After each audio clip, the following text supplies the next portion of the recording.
কোটা সংস্কার আন্দোলনকে কেন্দ্র করে দেশব্যাপী শিক্ষার্থীদের উপর হামলা ও গণহত্যার প্রতিবাদে এবং ৯ দফা বাস্তবায়নের দাবিতে রাজশাহী প্রকৌশল ও প্রযুক্তি বিশ্ববিদ্যালয়ের প্রধান ফটকের সামনে রাজশাহী ঢাকা মহাসড়ক অবরোধ করে ছাত্র জনতা বিক্ষোভ করছে।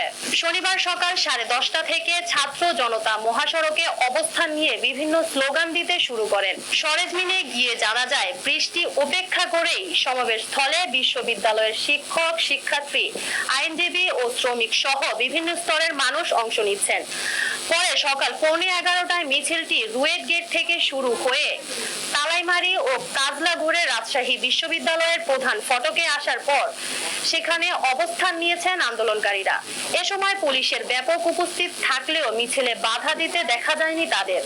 আন্দোলনকারীরা স্লোগান দিয়ে সরকারের পদত্যাগ চান। এ বিষয়ে রাজশাহী বিশ্ববিদ্যালয়ের পদার্থ বিজ্ঞান বিভাগের শিক্ষক ডক্টর সালেহ হাসান নকিব বলেন, ছাত্র জনতার মিছিলে মানুষের ঢল নেমেছে। আমার ছাত্রদের ৯ দফা দাবির প্রতি পূর্ণ সমর্থন আছে। ছাত্র জনতার জয় অবশ্যম্ভাবী।